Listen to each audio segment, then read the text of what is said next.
हारी हुई सीटों पर फोकस, बीजेपी कांग्रेस दोनों चौकस, जीत के लिए माइक्रो प्लानिंग।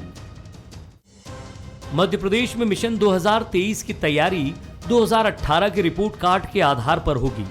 बीजेपी और कांग्रेस दोनों ही 2023 में वो गलती नहीं दोहराना चाहते हैं जो 2018 में हुई, खासकर उन सीटों पर जहां दोनों को हार मिली। यानी बीजेपी और कांग्रेस का ज्यादा फोकस हारी हुई सीटों पर है। बीजेपी ने 43 सीटों पर माइक्रो प्लानिंग भी की है। इन सभी सीटों के लिए साल भर पहले ही संगठन के नेताओं को जिम्मेदारी दी जाएगी और जिन सीटों पर हार का मार्जिन 10,000 से कम था, वहां पार्टी बड़े नेताओं को हर महीने दौरे पर भेजेगी। भारतीय जनता पार्टी का प्रत्येक मतदान केंद्रों पर 51% वोट हमको कैसे प्राप्त हुए, इसकी हम तैयारी कर रहे हैं। और निश्चित रूप से जो सीट कमजोर होती है या जिन सीटों पर हम हारते हैं, पराजित होते हैं, उसके बारे में अद्यतन अध्ययन करते हैं और किस प्रकार से वोट प्रतिशत भारतीय जनता पार्टी का बढ़े। और इसी के साथ साथ 2023 का जो चुनाव है विधानसभा का, उसकी तैयारियों को लेकर के संगठन निरंतर काम कर। हारी हुई सीटों पर वापसी के लिए कांग्रेस ने भी रणनीति बनाई है। कांग्रेस जिन सीटों पर 5,000 के अंतर से हारी, वहां वो प्रत्याशी नहीं बदलेगी। यानी इस बार भी कांग्रेस उन नेताओं को टिकट दे सकती है जो कम अंतर से हारे थे। जिन सीटों पर कांग्रेस के पिछले चुनाव में विधानसभा सीटों पर हार हुई है, उसको लेके पहले उम्मीदवार दें, योग्य उम्मीदवार दें, उसको लेके लगातार कमलनाथ जी उसको दिशा में प्रयास कर रहे हैं, बैठकें कर रहे हैं, सर्वे का काम जारी है। और जिन सीटों में हमारी कम मार्जिन से हार हुई, वहां भी हम योग्य और बेहतर उम्मीदवार दे सकें, इसको लेके भी सारी कवायद जारी। लगातार कमलनाथ जी के नेतृत्व में मध्य प्रदेश कांग्रेस कमेटी इस दिशा में काम कर रही है और हम सबसे पहले उम्मीदवार दें, योग्य उम्मीदवार दें। जिन सीटों पर हम हारे हैं उस पर विशेष फोकस है, जिन सीटों पर कम मार्जिन से हारे हैं उस पर भी विशेष फोकस है। कुल मिलाकर बीजेपी और कांग्रेस का फोकस हारी हुई सीटों पर है, क्योंकि दोनों दल ये अच्छे से समझ रहे हैं कि अगर विधानसभा चुनाव में बेहतर प्रदर्शन करना है तो उन सीटों को भी जीतना पड़ेगा जहां उन्हें सफलता नहीं मिली। हालांकि बीजेपी और कांग्रेस ने अपने अपने स्तर पर रणनीति तो तैयार कर ली है, लेकिन क्या 2023 में उनकी रणनीति सफलता दिला पाएगी, इस पर भी सबकी नजर होगी। नमस्कार, मैं हूं मनोज सैनी और आज का हमारा मुद्दा है जीत के लिए हार पर फोकस। जी हां, जंग कोई भी हो, जीत से पहले हार के कारणों पर विचार करना जरूरी होता है। शायद यही वजह है कि मध्य प्रदेश में भारतीय जनता पार्टी और कांग्रेस ने 2023 के चुनाव से पहले उन सीटों पर फोकस करना शुरू कर दिया जहां उसे पहले हार मिली। तो चर्चा आज इसी बात पर होगी, लेकिन उससे पहले डाल लेते हैं उन सवालों पर नजर जो आज की चर्चा का विषय बने रहेंगे। देखिए सवाल नंबर 1, क्या बीजेपी और कांग्रेस हारी हुई सीटों पर वापसी कर पाएगी? सवाल नंबर 2, क्या बीजेपी की माइक्रो प्लानिंग बेहतर नतीजों में बदल पाएगी? सवाल नंबर 3, क्या कांग्रेस का फॉर्मूला जमीनी स्तर पर भी काम करेगा? चलिए, इन 3 सवालों के जरिए हम आज समझेंगे भी इस बात को कि क्या भारतीय जनता पार्टी कांग्रेस उन सीटों पर ज्यादा फोकस कर रहे हैं जिन कम मतों से जहां हार का सामना करना पड़ा, और यदि कहीं कम मतों से हारे हैं तो उन विधायकों यानी उन प्रत्याशियों को भी पुनः मौका देगी भारतीय जनता पार्टी, या कांग्रेस भी इसी पर काम करे। मेरे साथ 3 मेहमान जुड़ रहे हैं। पंकज चतुर्वेदी जी हैं, प्रवक्ता भारतीय जनता पार्टी के। पंकज जी, आपका बहुत स्वागत है। साथ ही दिनेश गुप्ता जी हैं और कांग्रेस के मेहमान जब जुड़ेंगे तो हम उनसे भी आपका परिचय कराते हैं। तो मैं सीधे चलता हूं दिनेश जी के पास और समझता हूं दिनेश जी से। दिनेश जी, जैसे जैसे 2023 के चुनाव नज़दीक आ रहे हैं, हमने देखा कि रातापानी में भी जो बैठक हुई है उसमें कहा यही गया कि हार का मार्जिन जहां भी कम रहा हो उनको भी हमें देखना होगा, लेकिन जहां ऐसा लगता है कि कांग्रेस बहुत कम मतों से जीती है उनको देखने की ज़रूरत भी पड़ेगी। तो जाहिर सी बात है कि 2023 के पहले इन चीज़ों को समझना भी ज़रूरी है। पर रातापानी के जो चर्चा हुई है उसके बाद कई ऐसी चीज़ें दिखाई दे रही, खासकर भारतीय जनता पार्टी में, जिसमें कसावट भी है और गंभीरता के साथ आगे बढ़ने की तैयारी। मनोज जी, भारतीय पार्टी में कसावट हम निरंतर देखते हैं और 2020 के बाद जिस तरह से पार्टी ने अपनी यहाँ रणनीति बनाई है, क्योंकि जो 2018 के नतीजे थे जी, जिसमें पार्टी को वोट ज्यादा मिले थे लेकिन सीटें कम मिली तो कहीं ना कहीं ये जो सीट है वो कम मार्जिन वाली हार जीत थी, उसमें कम हुई। इसलिए स्वाभाविक है कि जो भी फोकस होगा, जहां यदि हार जीत 10,000 से ऊपर है, क्योंकि विधानसभा में बहुत होता है 10,000 से ज्यादा मार्जिन, जी तो वो उन बहुत ज्यादा चिंता करने की जरूरत नहीं होती। जहां हार जीत यदि 1,500 वोट से हो गई, 2,000 से हो गई, 5,000 से हो गई, जहां जो है आप नतीजे बदल सकते थे, लेकिन थोड़ी बहुत जो माइक्रो लेवल पे जो प्लानिंग थी, या जो कोऑर्डिनेशन था वर्कर का, या जो ओवर कॉन्फिडेंस था जिसके कारण हार गए, तो वो उन सबका आकलन जब हमने देखा था, नतीजे आए थे, तब बात हो रही थी कि पार्टी समीक्षा करेगी जी जी और समीक्षा की रणनीति बनेगी। तो ये जो समीक्षा का ही छोर है, जो अगले जो है 2023 के विधानसभा चुनाव तक जा रहा है, जब कैंडिडेट आएंगे तो माइक्रो प्लानिंग के साथ और कम सीटों की हार जीत के अंतर के साथ और कसावट के साथ भारतीय जनता पार्टी कहीं ना कहीं हमको दिखाई देगी। जी, बिल्कुल आप ठीक कह रहे हैं। और मेरे साथ दोनों मेहमान भारतीय जनता पार्टी कांग्रेस के जुड़े हैं। कांग्रेस से अब्बास हफीज जी हैं, उपाध्यक्ष हैं मीडिया विभाग के। अब्बास जी, आपका बहुत स्वागत है। पंकज जी, ये जो माइक्रो मैनेजमेंट की बात भारतीय जनता पार्टी हमेशा करती भी है और ये भी देखती है कि हार और जीत दोनों की समीक्षा आप लोग करते रहते हैं, पर राता पानी के बाद बड़ी तेजी दिखाई दे रही है, कुछ चीज़ों में बदलाव भी हुआ है। क्या ये माना जाए कि जो कम मार्जिन से हारे हुए लोग रहे हैं उनको भी मौका देने की तैयारी है, और जहां कांग्रेस कम मार्जिन से जीती है उस पर भी नजर है? हार में क्या, जीत में किंचित नहीं भयभीत में, ये शिवमंगल सिंह सुमन जी की कविता की 2 लाइनें हैं और जो हमारे श्रद्धेय राजनेता अटल जी बिहारी वाजपेयी जी को बहुत प्रिय थी। तो भारतीय जनता पार्टी हार और जीत दोनों के मामले में चिंता, चिंतन, मंथन, विचार विमर्श बराबर करती है। और जैसी बैठक आपने रातापानी का उल्लेख किया, उस प्रकार की नियमित बैठक भारतीय जनता पार्टी की राजनीतिक प्रक्रिया पद्धति का भाग है। आप तो लंबे समय से पॉलिटिकल बीट कवर कर रहे हैं, प्रिंट इलेक्ट्रॉनिक सबका आपको व्यापक अनुभव है। दिनेश जी तो बहुत सीनियर पत्रकार हैं। तो भारतीय जनता पार्टी, मनोज जी, कभी भी ये फोकस नहीं करती कि हम हारी हुई सीटों पर ही केंद्रित कर रहे हैं या जीती पर। भारतीय जनता पार्टी का मध्य प्रदेश का लक्ष्य, हमारे प्रभारी आदरणीय मुरलीधर राव जी हैं, उन्होंने बहुत स्पष्ट कहा कि मध्य प्रदेश में लगभग 65,000 के आसपास मतदान केंद्र हैं जी और 65,000 मतदान केंद्रों पर हर मतदान केंद्र, हर बूथ पर 51% का लक्ष्य भारतीय जनता पार्टी के पक्ष में भारतीय जनता पार्टी के नेताओं कार्यकर्ताओं ने रखा है। और मैं बहुत आश्वस्त हूँ कि भारतीय जनता पार्टी के देवदुल्लभ कार्यकर्ता के श्रम के आधार पर ये लक्ष्य निर्धारित किया गया। और पहले भी मनोज जी 2013 में 47% के आसपास मत प्रतिशत भारतीय जनता पार्टी ने प्राप्त किया। यानी ऐसा नहीं कि बहुत कोई असंभव सी बात है भारतीय जनता पार्टी के पक्ष में। और जहाँ तक विश्लेषण का विषय मनोज जी, तो निश्चित तौर पर जब हम 2023 की बात करेंगे तो 2018 के चुनाव के आधार पर विश्लेषण होगा, 230 सीटों की बातचीत होगी। और जैसा दिनेश जी ने कहा कि जहां आप तुलनात्मक रूप से कम अंतर से पराजित होते हैं तो वहां आपके लिए संभावनाएं अधिक होती हैं, सामान्य सी बात है।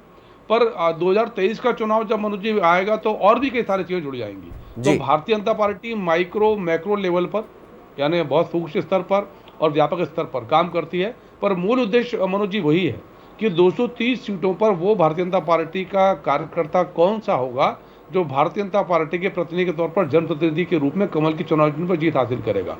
और 51% मत के लक्ष्य के साथ मैदान में है। कहीं कम श्रम करने की आवश्यकता है, कहीं ज़्यादा श्रम करने की आवश्यकता है, ये समय काल परिस्थिति के आधार पर निर्भर करता है। पर मूल उद्देश्य बहुत स्पष्ट है। और जब आपका उद्देश्य और जिसको हम केंद्र कहते हैं, फोकस यदि क्लियर है, तो फिर सारी ऊर्जा, सारी एनर्जी सही दिशा में लगती है। तो भारतीय जनता पार्टी का परिवार, भारतीय जनता पार्टी के कार्यकर्ता, सबका प्रयास ये है। चलिए, मुझे लगता है इस बार दिशा और ज़्यादा बेहतर भी होगी, क्योंकि एक बार 2018 आपने देखा भी है। अब्बास जी, क्या सवाल यही है कि जिस तरह से भारतीय जनता पार्टी रातापानी में बैठक भी हुई और लगातार बीजेपी में तो बैठकों का दौर चलता रहता है, आपके नेता भी इस समय लगातार दिखाई दे रहे हैं, पर प्रश्न यही है कि 2018 में तो आप जीत की तरफ पहुंचे और 2023 की जो तैयारियां हैं वो बहुत अलग, क्योंकि भारतीय जनता पार्टी ने सबक भी लिया है और जहां जहां गलतियां हुई हैं उसको ठीक करने की तैयारी, और वो माइक्रो तरीके से दिखाई भी दे रही। जी, सबसे पहली बात तो यह है कि मनोज जी, हमने जनता की नब्ज को भापा है, जनता की हमसे अपेक्षाएं रही हैं, जनता के बीच में हमारा निरंतर संवाद रहा है, संपर्क रहा है। नगरीय निकाय में जनता ने हमें आशीर्वाद दिया है, भारतीय जनता पार्टी को आधे के ऊपर लाके, और हमें उसके अंदर हिस्सा दिया।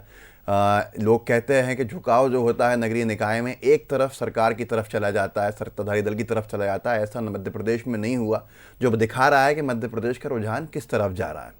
आज सबसे बड़ा विषय यह है कि किस मार्जिन से हम कितनी सीटें हारे या कितने मार्जिन से हम कितनी सीटें जीते, उससे बड़ी एक स्ट्रैटेजी है, इनकी भी है हमारी भी है, कि कैसे कहाँ पर किस तरह से आगे बढ़ना है।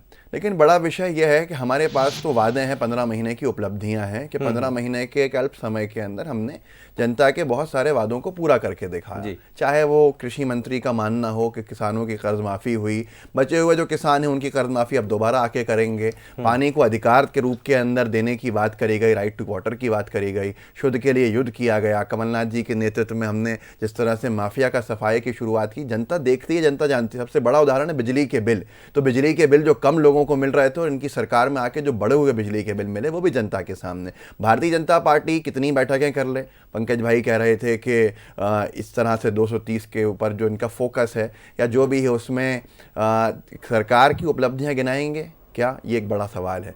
सरकार से जनता के क्या सवाल होंगे कि बिजली के बिल क्यों महंगे हो गए, बेरोज़गारी क्यों बढ़ गई, बेरोज़गारी को काबू में करने में असफल क्यों हो गए, 25,000 रोज़गार नौकरियां जो कमलनाथ जी ने जिस प्रक्रिया को शुरू किया था उसके माध्यम से दिया। थोड़ी सी बात पूरी करूंगा, उन्होंने बहुत विस्तार में की थी। वहीं पर आज सवाल ये भी है कि व्यापार जो ठप पड़े हुए हैं, असुरक्षित वातावरण है, इन सबके जवाब जनता को जब चाहिए, इनसे वो जवाब चाहिए और हमसे हमारे वादों के ऊपर दोबारा चर्चा चाहिए। हम अपने वादों को लेके जाएंगे जनता के बीच में और ये अपने हिसाब किताब कहां से देंगे, इनके हिसाब किताब क्या है? बैठक में कहा गया कि हिसाब किताब के लिए आप तैयार हो जाइए, हिसाब किताब बता। मनोज जी, आपने देखा था कमलनाथ जी ने 1 महीने के बाद हिसाब किताब दिया, 6 महीने के बाद हिसाब किताब दिया, 1 साल के बाद हिसाब किताब दिया। हमने तो कभी देखा ही नहीं और सोचना, अपेक्षा करना बेमानी है कि शिवराज जी कभी हिसाब किताब भी देंगे कि उन्होंने क्या कहा। इतने वादे करने के बाद धरातल पे कुछ भी नहीं है। आज यहाँ पर बड़े बड़े वादे या भी गिना देंगे बहुत सी चीजें, लेकिन धरातल के अंदर देख लीजिए क्या वोट ऑफ परसेंटेज ज्यादा था ना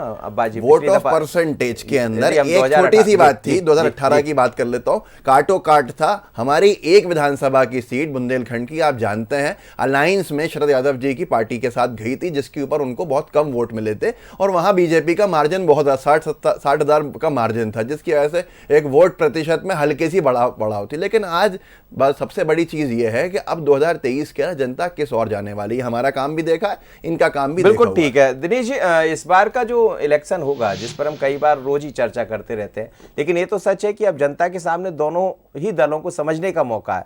एक वो दौर था जब 15 साल का एक लंबा वक्त दिया भारतीय जनता पार्टी को, और फिर 1.5 साल ऐसा भी आया जब कांग्रेस को मौका मिल गया। तो 1.5 साल का वक्त भी जनता ने देखा और समझा, और क्या इसीलिए बीजेपी के भीतर भी बार बार चिंता आ जाती है। अब वो क्या निर्णय लेगी ये जनता के ऊपर छोड़ देते हैं। हम उपचुनाव को एक अलग मोड पर छोड़ देते हैं, क्योंकि उपचुनाव जब होते हैं तो उसमें बहुत सारी चीजें देखी जाती, पर 23 का जब मुख्य चुनाव होगा तो उसमें दोनों ही दलों को देखने का मौका मिलेगा, इसलिए दोनों तरफ चिंताएं ज्यादा। स्वाभाविक तौर पर मनोज जी, देखिए जो 2018 के पर दिख रहा था, तो भारतीय जनता पार्टी की मान रही थी कि जिस तरह से 15 साल उन्होंने राज किया है, तो कांग्रेस अब बहुत कमजोर हो चुकी है। कहीं ना कहीं उनका ये आकलन था, वो थोड़ा सा कहीं गड़बड़ाया, या आप ये कह लें कि कहीं ना कहीं थोड़ा सा जब अति विश्वास में होते, कुछ कैंडिडेट को लेके भी गड़बड़ी हो जाती। और दूसरा, जैसे हमने देखा कि वो जो नीचे स्तर पर जो कास्ट मैनेजमेंट होता है जो वोटों का, वो भारतीय जनता पार्टी को बहुत उसको लेके कहीं ना कहीं वो थोड़ा सा नतीजा गड़बड़ा गया जी। हमने देखा था कि सिंगस्ट में जिस तरह से पार्टी ने एक दलितों के लिए एक अलग कार्यक्रम किया था, बहुत सारी चीजें उन्होंने किया था जी। तो उसका जो फायदा चुनाव में नहीं मिला था। अब जैसे हम देख रहे हैं कि वो आदिवासी सीटों को लेकर भी उनका एक अपनी राजनीति है, अपना एक गणित है, अनुसूचित जाति की सीटों को लेकर भी पार्टी कर रही है। तो पार्टी उस वोट बैंक पर फोकस कर रही है जो कांग्रेस के पास 2018 में था। और यही कांग्रेस की जो चिंता का विषय हो सकता है, वो ये हो सकता है जिस वोटर को वो लाए थे अपने पास वापस, चाहे वो माइनॉरिटी का हो, SC ST का हो, उसमें यदि ओबीसी या आम आदमी पार्टी जिस नगरीय निकाय की बात होती ना, यदि वो आ गए, उन्होंने यदि जो कम मार्जिन की सीट है ना जिसको हम कह रहे हैं, उसमें यदि कोई सेंध लगा दी, तो फिर नतीजे कहीं भी जब कांग्रेस का वोट काटेंगे तो स्वाभाविक तौर पर जो 15 साल का जिस तरह से भारतीय जनता पार्टी को लाभ मिलता रहा, तो फिर आगे भी मिलता रहेगा। ये ग्राउंड मैनेजमेंट है जो कांग्रेस में कोई करने वाला भी फिलहाल हमको दिख नहीं रहा है कि जो भी करना है कमलनाथ जी को करना है। स्टेट लेवल पर डिसीजन होना है, कोई ऐसा तो नहीं कि राहुल गांधी जी को लेना है या जो भी उनका भावी अध्यक्ष होगा उसको लेना है, क्योंकि बहुत सारी चीजें जो है नीचे जो सोशल मैनेजमेंट करना है उस पर भी बहुत डिपेंड करेगा और वही नतीजों पर उसी पर नतीजे निर्भर होंगे। जी पंकज जी, आपका वोट परसेंटेज बढ़ा रहा जिसका जिक्र अभी मैंने भी अब्बास जी से किया, लेकिन हम देख रहे हैं कि वो जो क्षेत्र था जहां आदिवासी की बात होती थी या दलित की बात होती थी वो थोड़ा सा आपसे 2018 में पिछड़ा, और जब रातापानी में चर्चा हुई तो जैसा खबरें हैं हमने भी कवर किया उसको, तो इन सब मुद्दों पर चर्चा हुई है। पर कहीं ये भी दिखाई देता है कि जो 1.5 साल का एक काम मिला कांग्रेस का देखने को, तो फिर दोनों ही दलों में, जैसा मैं दिनेश जी से भी कह रहा था, आपसे भी मेरा वही सवाल है कि अब तोलने का समय तो है कम से कम जनता के सामने कि 1.5 साल इन्होंने भी किया था, वो कहेंगे हमने बिजली का बिल कम कर दिया था, आप अपनी योजनाओं, दोनों अपनी अपनी योजनाओं को गिनाएंगे, लेकिन कहीं ना कहीं चर्चा 2018 की आपकी बैठक में हुई है। जी मनोज जी, यदि आज से 1 साल बाद जब चुनाव है, हम आज अक्टूबर 22 में बैठे हैं और संभवतः अक्टूबर 23 में हम जब अब बैठेंगे तो चुनाव की बात, शायद किसी चुनाव कैंपेन में चुनाव की प्रक्रिया प्रारंभ हो जाएगी। ठीक बात। ऐसा अक्टूबर नवंबर के बीच में चुनाव आचार संहिता के मध्य में बैठेंगे हम अक्टूबर 2023 में। तो यदि लगभग 12 महीने का समय आपके पास शेष है तो एक राजनीतिक व्यवस्था के नाते भारतीय जनता पार्टी को ये अधिकार है कि वो अपनी राजनीतिक तैयारी करे, और ऐसा नहीं कि हम अभी ही बैठे हैं। आपने भी स्वीकार किया और जो सत्य भी है कि भारतीय जनता पार्टी में सतत रूप से बैठक संवाद की प्रक्रिया है। हम अपने कार्यों का अवलोकन, आत्मावलोकन, विश्लेषण, त्रुटि सुधार, श्रेष्ठ को सर्वश्रेष्ठ बनाने, सब काम निरंतर करते रहते हैं। और भारतीय जनता पार्टी के लिए Manoj ji majority, minority, vote bank जैसे शब्द हैं नहीं। हम तो मध्य प्रदेश में जब चुनाव होगा लगभग 6 करोड़ के आसपास मनोज जी अनुमान मतदाता हो जाएंगे, तो उन 6 करोड़ लोगों से सबसे प्रार्थना करेंगे कि आपने पिछले चुनाव में किसको वोट दिया, किसको नहीं दिया, आपका अधिकार पर। अब प्रार्थना यह है कि मध्य प्रदेश में भारतीय जनता पार्टी के 3 बिंदुओं, पहला विकास, दूसरा विकास, तीसरा विकास, उनके आधार पर भारतीय जनता पार्टी को आशीर्वाद दीजिए। ये महाकाल में जो आमंत्रण एक एक व्यक्ति को दे रहे हैं वो भी यही है कि मतलब उसमें विकास को दिखाना है लोगों को। सर क्यों नहीं आमंत्रण होगा? महाकाल लोक जैसा एक ये देश का सबसे, अभी अंबाजी माता जी परिसर गुजरात में, बाबा केदारनाथ, बाबा विश्वनाथ, बाबा सोमनाथ, और अब यदि देश का सबसे बड़ा महाकाल मंदिर परिसर महाकाल लोक के रूप में हमारी अवंतिका उज्जैन में है। आप भी शायद मनोज उज्जैन के यहाँ? जी जी बताइए। तो आप बताइए, अब वहाँ आपके होम टाउन में, मेरे आपके उज्जैन में है, तो कितना गर्व का विषय। नहीं गर्व का विषय, लेकिन मैंने कहा कि ये इसको किससे जोड़कर देखें, मतलब मेरा कहने का मतलब थोड़ा अलग। किसी से नहीं जोड़ना है सर जी। तो मनोज जी, धर्म, समाज, संस्कार, संस्कृति, इनको बचाने का जितना दायित्व तो भारतीय जनता पार्टी के नेताओं, कार्यकर्ताओं, उतना प्रतिपक्ष के लोगों का भी है। अब वो बचाए ना बचाए उनका विषय।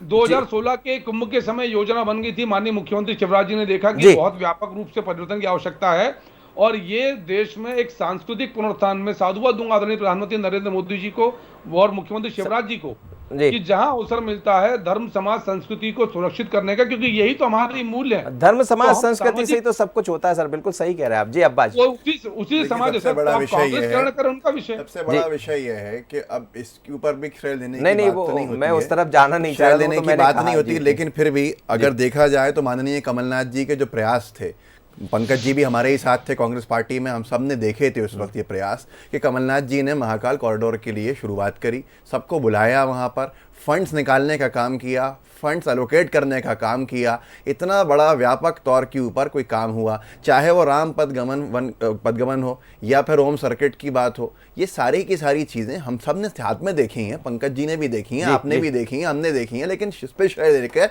इस पर वोट कोई नहीं मांग सकता है, ना ये मांग सकते हैं ना हम मांग सकते हैं। ये आस्था का विषय है और बड़ा विषय है। तो ये आज की तारीख के अंदर बताना इनको पड़ेगा कि भैया बेरोजगारों को जो आपने इतना लंबा खड़ा कर दिया, उनके रोजगार के लिए क्या प्रयास किएगा और क्या करेंगे। जनता सिर्फ यही सवाल पूछ रही है। जनता ये पूछ रही है कि आपकी जो केंद्र में बैठी सरकार थी, डबल इंजन की सरकार, उसके बाद भी आपने इतनी लूटपाट क्यों मचाई गई यहाँ पर टैक्स के नाम के ऊपर, पेट्रोल डीजल के नाम के ऊपर। और एक बात, जहां जो वोट आपने पाया, जो 2018 में आपने पाया सर, 2.5 मिनट आपने दिया, 2.5 मिनट बोला, 2.5 मिनट बोला उन्होंने पूरा, 2.5 मिनट बोला है मैंने, 1 मिनट नहीं बोला पूरा। नहीं मैं 2.5 मिनट में उन्होंने बोल दिया, समय है नहीं, मेरे एक 2.5 मिनट बोल चुके हैं, 2.5 मिनट बोल चुके हैं, मैंने 1 मिनट बोला नहीं आपको दे रहा हूं मैं, आपके मेरी शंका का समाधान भी कर दिया। सवाल यही है कि जिस एससी वोटर्स के जरिए आपको 2018 में सफलता मिली, आदिवासी वोट बैंक आपके साथ गया, उस पर भारतीय जनता पार्टी का बहुत, एक तरह से कहा जाए तो उस पर बहुत गंभीरता से उसको ले रहा है। और ये बात अगर आप कर रहे हैं, दिनेश जी कर रहे हैं, हम कर रहे हैं, तो क्या आदिवासी बंधु, हमारा आदिवासी समाज जानता नहीं है कि उसको चुनाव जीतने के लिए लोक लुभावन वादे किए जा रहे हैं? जिसकी बच्चियां सबसे ज्यादा मध्य प्रदेश से गायब हैं, एनसीआरबी का दुखद आंकड़ा ये कहता है, जिस पे सबसे ज्यादा अगर अत्याचार हुआ है तो मध्य प्रदेश के अंदर हो रहा है, निरंतर हो रहा है। तो ये कि आदिवासी समाज के लोग नहीं जानते हैं? ये सब जानते हैं कि इनको सिर्फ और सिर्फ वोट लेने के लिए उनको लोक लुभावन वादे देना है। आज 20 सालों के बाद वो कहां खड़े हैं, कह रहे थे, आपको भी इसको समझने की जरूरत पड़ेगी। आप बहुत अच्छे से 2018 अलग मुद्दा था, 2023 अलग होगा। 2018 के अंदर कमलनाथ जी का काम मध्य प्रदेश ने मुख्यमंत्री के तौर पर नहीं देखा था। आज 15 महीने की जो उपलब्धियां हैं वो जनता के दिमाग के ऊपर हैं, उनको याद है, हमें जनता ने बाहर नहीं किया। जिस कारण हम बाहर हुए वो जनता जानती है, और जनता दोबारा 2000 सरकार के खिलाफ एंटी इनकम्बेंसी 80% तक है। ये एजेंसीज की रिपोर्ट है सरकार के पास। जी बोलिए पंकज जी, आप कुछ कह रहे हैं? देखिए, भारतीय जनता पार्टी और कांग्रेस 2018 में कितनी सीटें थी मनोज जी? क्या बंपर मेजॉरिटी लाई थी कांग्रेस पार्टी? 109 सीटें भारतीय जनता पार्टी, 114 कांग्रेस, 4-5 सीटों से सरकार बनाई थी सर, पूरी तन मन धन समर्पण के बाद। और उसमें भी ग्वालियर चंबल की 34 में 26 सीटें जीती। क्यों जीती? सबके सामने, उस पर नहीं जाना चाहता। दूसरा, भारतीय जनता पार्टी का नारा क्या मनोज जी? सबका साथ, सबका विकास, सबका विश्वास और सबका प्रयास।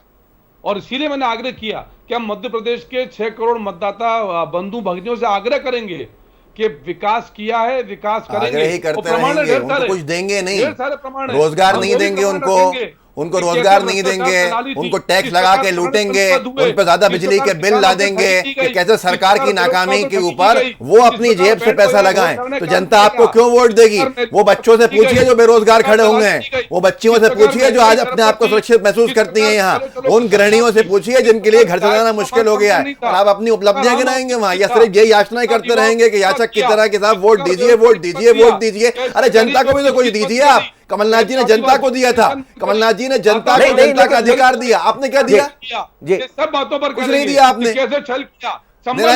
निरंतर कर्जा ले लेके आपका तो उत्थान होता जा रहा है, जनता बड़ी सर अब देखिए होती जा रही है। किसने? और कहते थे खजाना खाली है, खजाना आज भी आपका खाली है। शिवराज जी कर्जे पे कर्जा ले रहे हैं, मध्य प्रदेश के ऊपर कर्जा बढ़ता जा रहा है। बजट का जो हिसाब किताब है, बजट के बराबर कर्जा हो चुका है। नहीं, वो तो शिवराज जी कहते हैं कि यदि मुझे कर्ज लेना पड़े तो मैं लेने को तैयार हूं, क्योंकि मुझे तो मध्य प्रदेश की जनता को देखना है। तो आपको किसने मना किया? हो क्या रहा है? हमने जो मध्य प्रदेश की जनता को देखा, हमने भी कर्जा लेकर आगे बढ़ाने का काम किया, लेकिन उस हिसाब से नहीं किया कि कर्जा ही लेते रहे। इन्होंने सिर्फ एक्साइज बढ़ा दो, रजिस्ट्री का रेवेन्यू का चार्जेस बढ़ा दो और कर्जा बढ़ा दो। कमलनाथ जी ने ऑल्टरनेट रेवेन्यू जनरेशन की बात करी कि मैं टूरिज्म के माध्यम से यहाँ पर रोजगार लेकर आऊंगा, मैं यहाँ पैसा लेकर आऊंगा। कमलनाथ जी ने एक विजन रखा, इनके पास तो कोई विजन ही नहीं है। टेलीविजन पे दिख जाए सिर्फ विजनलेस सरकार है, दिशाहीन, कुछ पता है नहीं क्या करना है। 4 टेन्योर होगा और 4 टेन्योर के बाद 20 सालों के बाद कह रहा है कि हमें फिर से वोट दे दो, हम जनता का उत्थान करेंगे। जनता की बर्बादी को करी आपने पहले। ठीक है, भ्रष्टाचार और दलाली, ये कमलनाथ जी की पहचान। खजाना खाली करो, भ्रष्टाचार और दलाली। आप जेल में डाल चुके हो हम लोगों को। ये सिर्फ ये हवाई बातें करने से जनता नहीं मानेगी। हवाई बातें करने जनता नहीं मानेगी। हवाई बातें साबित किया आपने दलाली को। जेल जाने से क्या होगा? जनता ये दलाली को आज तक आपने, आपके पास सिर्फ आधार ही नहीं है, कुछ आपके पास तथ्य ही नहीं है, आपके पास कोई सबूत नहीं है। आपने आज तक पोषण आहार घोटाले पे तो बात नहीं की चर्चा।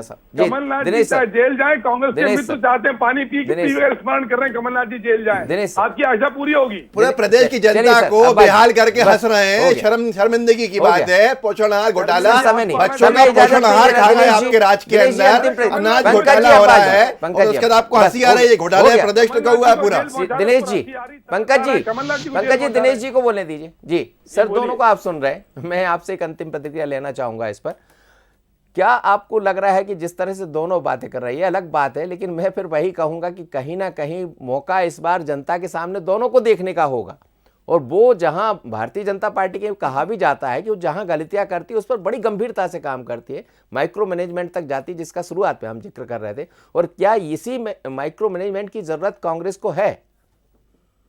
बिल्कुल। देखिए, कांग्रेस के बारे में भी यही कहा जाता है कि कांग्रेसी को निपटाता है। ये आज से नहीं है। यदि ये आपने सिस्टम सुधार लिया दोनों राजनीतिक दलों ने, क्योंकि ये 15 साल तो भारतीय जनता पार्टी पहले रही और अभी भी उनकी केंद्र में सरकार है, राज्य में है, तो बहुत सारी जो संस्था के सरकार के में आने के साथ जो बुराइयां होती है वो दोनों राजनीतिक दलों में हमने देखी है, और ये जो बुराइयों पे जो काबू कर लेगा फिर वही उसके लिए थोड़ा सा आसान हो जाता है। अन्यथा ये तो दो दलीय व्यवस्था वाला राज्य है, यहाँ एक कैंडिडेट पसंद नहीं आता तो दूसरे को दे देता है। कांग्रेस भाजपा इसी तरह से चलती है। जी बिल्कुल, आप ठीक कह रहे हैं, और इसीलिए शायद दोनों दल इस बात को समझ भी रहे हैं कि दो दलीय व्यवस्था है, तो अपने अपने तरह से जितना जोर लगा सकते लगा लीजिए। अभी तो करीब करीब 1 साल है। अब्बास जी आपका, पंकज जी आपका और दिनेश जी आपका बहुत बहुत धन्यवाद, आप मेरे साथ जुड़े। मुद्दा यही है कि मध्य प्रदेश में 2023 का चुनाव बहुत अलग होगा। बात ये भी कही जा रही है कि जिन सीटों पर हार का मार्जिन कम रहा है उन पर दोनों दलों की नज़र है, लेकिन जहां बढ़ गया मार्जिन उसका क्या होगा, इस पर भी नज़र होगी, जाहिर सी बात है। आगे देखिए छत्तीसगढ़ आज का मुद्दा में 36 पर ध्यान, सियासत मेहरबान। नमस्कार।